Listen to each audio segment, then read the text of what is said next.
আসসালামু আলাইকুম সুপ্রিয় শিক্ষার্থী বন্ধুরা, আশা করি তোমরা সবাই অনেক ভালো আছো। সবাইকে স্বাগতম জানাচ্ছি সায়েন্স এডুকেশন হাব এর নতুন একটি লাইভ ক্লাসে।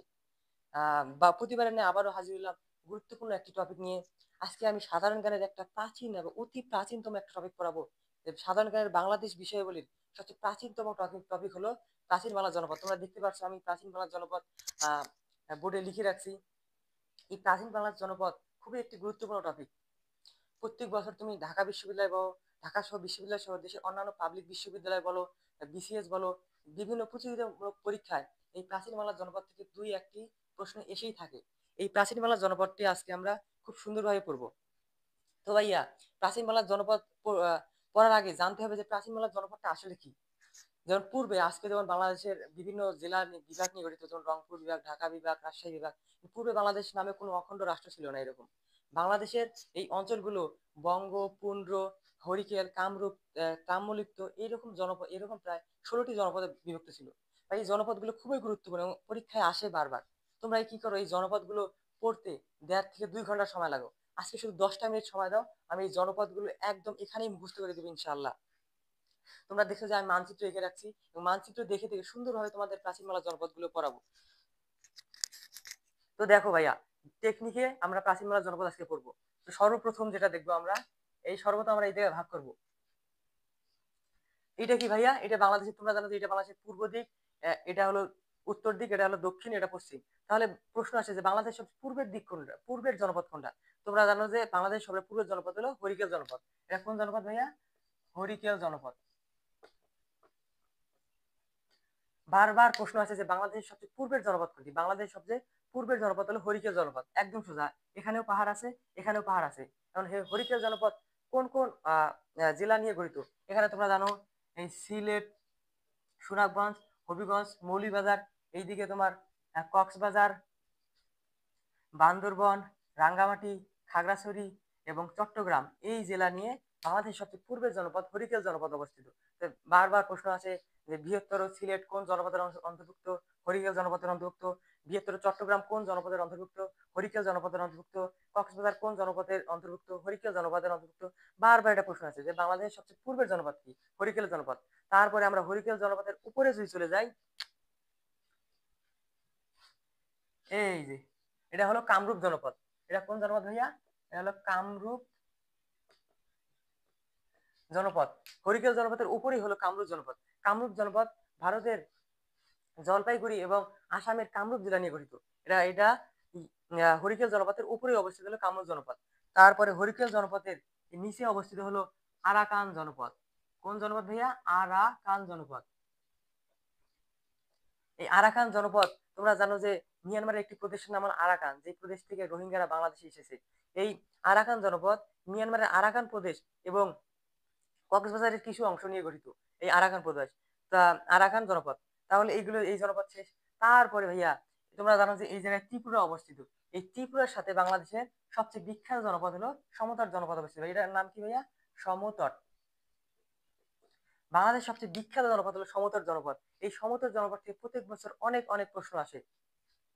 এই সমতট জনপদ কোন কোন জেলা নিয়ে গঠিত? বৃহত্তর কুমিল্লা এবং নোয়াখালী জেলা নিয়ে সমতট জনপদ অবস্থিত। এই সমতট জনপদ আরো অনেক কারণে বিখ্যাত।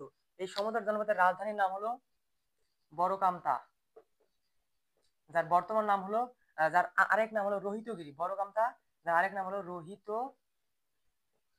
গিরি, যার আরেক নাম হলো রোহিতগিরি। এই রোহিতগিরির বর্তমান নাম হলো আবার ময়নামতি।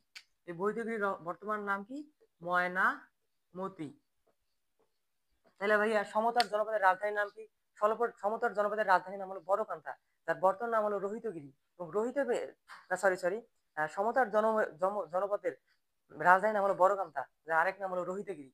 এই রোহিতগিরির বর্তমান নাম হলো ময়নামতি। এই সমতট জনপদ আরো অনেক এক কারণে বিখ্যাত।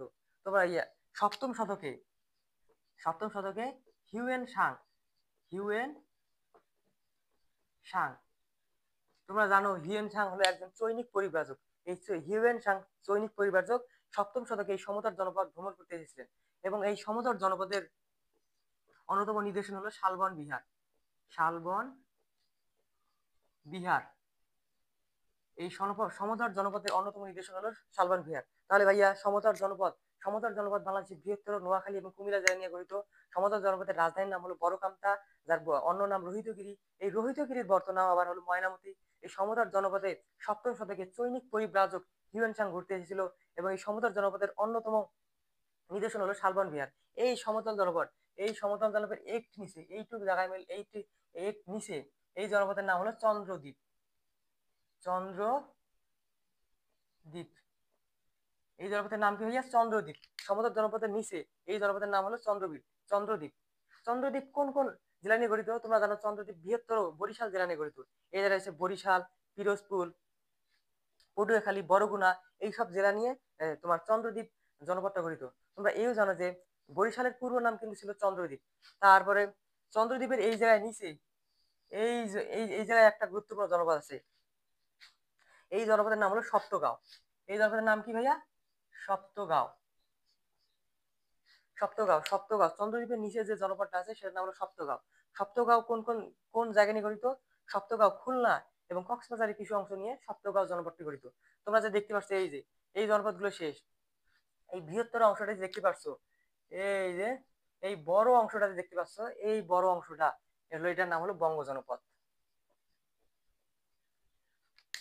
ভর্তি পরীক্ষা বা যে কোনো প্রতিযোগিতামূলক পরীক্ষায় বারবার প্রশ্ন আছে যে প্রাচীন বাংলার সবচেয়ে বড় জনপদ কোনটি? এই বঙ্গ জনপদ। বতে বঙ্গ, বতে বড় জনপদ। প্রাচীন বাংলার সবচেয়ে বড় জনপদ কোনটি? বঙ্গ জনপদ। এই যে এটা হলো বঙ্গ জনপদ। তাহলে বঙ্গ জনপদ বৃহত্তর ঢাকা, তারপরে এইদিকে আছে তোমার ময়মনসিংহ, কুষ্টিয়া, ফরিদপুর ইত্যাদি জেলা নিয়ে তোমার বঙ্গ জনপদটা গঠিত। পরীক্ষায় বারবার প্রশ্ন আসে যে ভাইয়া বৃহত্তর ঢাকা কোন জনপদ অন্তর্ভুক্ত? বৃহত্তর ঢাকা বঙ্গ জনপদের অন্তর্ভুক্ত। প্রাচীন বাংলার সবচেয়ে বড় জনপদ কোনটি? প্রাচীন বাংলার সবচেয়ে বড় জনপদ হলো বঙ্গ জনপদ। বতে বঙ্গ, বতে বড়, এইটা মনে রাখবে যে বতে বঙ্গ, বতে বড়, এইটা মনে রাখলে ঠাস করে তোমার মাথায় চলে আসবে যে প্রাচীন বাংলার সবচেয়ে বড় জনপদ হলো বঙ্গ জনপদ। তারপরে দেখতেছো এই জায়গায় এটার নাম হলো পুন্ড্র জনপদ। পুন্ড্র, এই জায়গাটা পুন্ড্র, পুন্ড্র জনপদ। পুন্ড্র জনপদ বাংলাদেশের সবচেয়ে প্রাচীন জনপদের নাম কি? পুন্ড্র জনপদ। পথে প্রাচীন, পথে পুন্ড্র। বাংলাদেশের সবচেয়ে প্রাচীন জনপদের নাম কি ভাইয়া? পুন্ড্র জনপদ। এই পুন্ড্র জনপদ বৃহত্তর তোমার বগুড়া, রাজশাহী, রংপুর, দিনাজপুর অঞ্চল নিয়ে এই পুন্ড্র জনপদ গঠিত। এই পুন্ড্র জনপদের রাজধানীর নাম কি ভাইয়া? এই রাজধানীর নাম পুন্ড্র বর্ধন, পুন্ড্র নগর বা পুন্ড্র বর্ধন, পুন্ড্র নগর বা পুন্ড্র বর্ধন। এই পুন্ড্র জনপদের অপর নাম কিন্তু মহাস্থানগড়। এই পুন্ড্র জনপদের অপর নাম কিন্তু মহাস্থানগড়। পরীক্ষায় অনেক প্রশ্ন আসে যে অনেক প্রতিযোগিতামূলক পরীক্ষায় আসতে দেখা যায় যে বাংলাদেশের সবচেয়ে প্রাচীন জনপদ কোনটি? তোমরা জানো যে বাংলাদেশের সবচেয়ে প্রাচীন জনপদ হলো পুন্ড্র জনপদ। পথে প্রাচীন, পথে পুন্ড্র। কিন্তু পরীক্ষায় যদি পুন্ড্র জনপদ না থাকে, যদি মহাস্থানগড় থাকে, তাহলে মহাস্থানগড় হলো সঠিক উত্তর। বাংলাদেশের সবচেয়ে প্রাচীন জনপদ হলো পুন্ড্র জনপদ। পুন্ড্র জনপদ না থেকে যদি মহাস্থানগড় থাকে তাহলে মহাস্থানগড় হবে রাইট অ্যান্সার। আর এইটা হলো বরেন্দ্র জনপদ। এই পুন্ড্র জনপদেরই একটি অংশ হলো বরেন্দ্র জনপদ। এই পুন্ড্র জনপদের একটি অংশ হলো বরেন্দ্র জনপদ। তারপরে তোমরা এইদিকে আসো, এই জায়গায় হলো গৌড় জনপদ। এটা কি ভাইয়া? গৌড় জনপদ। পরীক্ষায় আসা সবচেয়ে একটি গুরুত্বপূর্ণ প্রশ্ন হলো যে বাংলাদেশের একমাত্র জেলা চাঁপাইনবাবগঞ্জ কোন জনপদের অংশ? সেটা হলো এই গৌড় জনপদে। এই গৌড় জনপদের বাংলাদেশের একমাত্র জেলা চাঁপাইনবাবগঞ্জ এই গৌড় জনপদের অংশ। তোমরা জানো যে চাঁপাইনবাবগঞ্জ দিয়ে বাংলাদেশের বৃহত্তম নদী পদ্মা বা দীর্ঘতম নদী পদ্মা ঢুকেছে। যেটা এই পাশে হলো যেমন ভারত, এই পাশে ভারতে যে পদ্মা জনপদের এই যে পদ্মা নদীর নাম ছিল গঙ্গা, এবং বাংলাদেশে ঢোকার পর সেটার নাম হয় পদ্মা। এই বাংলাদেশের এই চাঁপাইনবাবগঞ্জ অঞ্চলে একমাত্র জেলা যেটা এই গৌড় জনপদের অন্তর্ভুক্ত। তারপরে এই জায়গায় রয়েছে সূক্ষ্ম জনপদ, এই জায়গায় রয়েছে রাঢ় জনপদ, যার রাজধানী ছিল কোটিবর্ষ।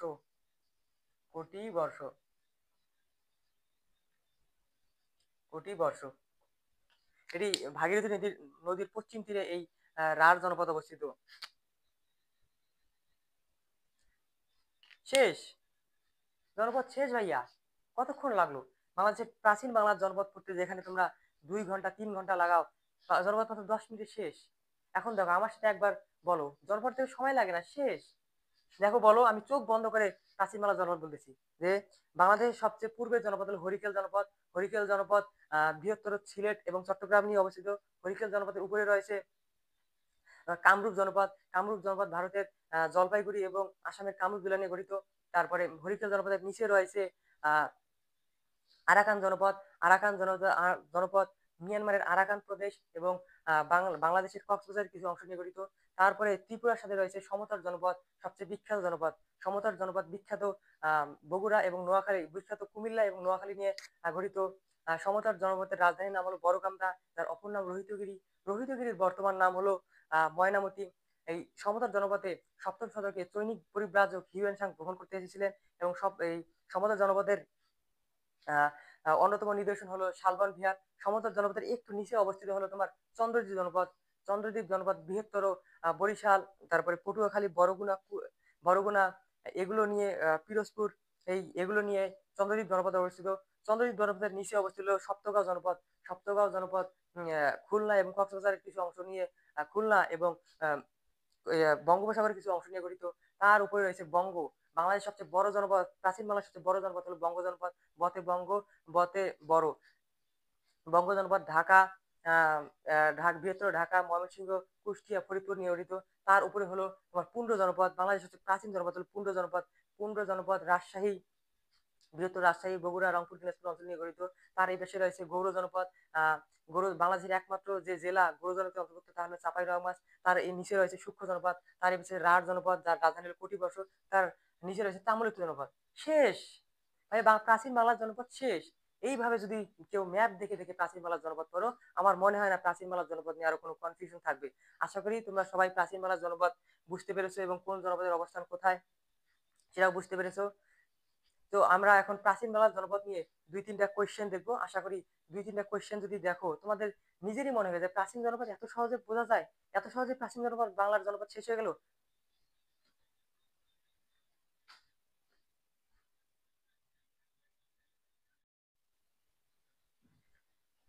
দেখো প্রাচীন বাংলার জনপদ নিয়ে সবচেয়ে একটা গুরুত্বপূর্ণ প্রশ্ন দেখাই। দেখো যে বর্তমান বাংলাদেশের কোন অংশকে সমতট বলা হয়। এটা আর আমি বলবো না, এটা তোমরাই বলো যে বর্তমান বাংলাদেশের কোন অংশকে সমতট বলা হয়, তোমরাই বলো। দেখো প্রশ্নটা ঢাকা বিশ্ববিদ্যালয়ের ঘ ইউনিটে 2004-5 সেশনে, তারপরে ঢাকা বিশ্ববিদ্যালয়ের খ ইউনিটে 2002-3 সেশনে এসেছিল। তাহলে গুরুত্বপূর্ণ প্রশ্ন না? তোমরা পারবে না এটা, যে সমতট কোন বর্তমান বাংলাদেশের সমতট কোন বা বর্তমান বাংলাদেশের কোন অংশ সমতট বলা হয়, এটা পারবে না তোমরা? দেখো ভাইয়া, এটা কি দিনাজপুর, দিনাজপুর ও রংপুর, দিনাজপুর ও রংপুর অংশ কোন জনপদের অন্তর্ভুক্ত ভাইয়া? দিনাজপুর রংপুর অংশ পুন্ড জনপদের অন্তর্ভুক্ত, তোমরা জানো পুন্ড জনপদ। তারপর চট্টগ্রাম, এটা বলা লাগে, হরিকেল জনপদের অন্তর্ভুক্ত, হরিকেল। তারপরে রাজশাহী ও বগুড়া কোন জনপদের অন্তর্ভুক্ত ভাইয়া বলো? পুন্ড জনপদের অন্তর্ভুক্ত। কিন্তু এই নোয়াখালী ও কুমিল্লা হলো সমতট জনপদের অন্তর্ভুক্ত, সমতট জনপদের অন্তর্ভুক্ত। নোয়াখালী ও কুমিল্লা, বৃহত্তর নোয়াখালী ও কুমিল্লা কোন জনপদের অন্তর্ভুক্ত? সমতট জনপদের অন্তর্ভুক্ত। ভাই পরীক্ষায় এই রিলেটিভ কি কোশ্চেন আসে, এইরকম প্রশ্নেই পরীক্ষায় বারবার আসতে দেখা যায়। তো ভাইয়া আমি যে ক্লাসটা করালাম, আশা করি যদিও ক্লাসটা পড়াইছি তোমাদের জানি সবার মাথায় ঢুকছে, কিন্তু তাও একটু পড়া লাগবে। তোমরা 20-25 মিনিট একটু পড়ে দেখিও। আর আশা করি প্রাচীন বাংলার জনপদ রিলেটেড আর কোনো সমস্যা তোমরা করবে না, ফেস করবে না। তো আজকের মতো এইটুকুই ক্লাস। যদি ক্লাসটা যদি ভালো লাগে, যে আমার টপিক গুলো গোছানো ভালো লাগে, তাহলে ক্লাসটা প্লিজ শেয়ার করে নিজের টাইম লাইনে রেখে দিও। আর যে কোনো সময় একটু দেখে পরীক্ষার আগে দেখলেই ঠিক হয়ে যাবে, আর সমস্যা হবে না। আর যদি আমার ভালো লাগে, আমার ক্লাসটা ভালো লাগে, প্লিজ চ্যানেলটাকে সাবস্ক্রাইব করে দিও। ধন্যবাদ সবাইকে, আসসালামু আলাইকুম।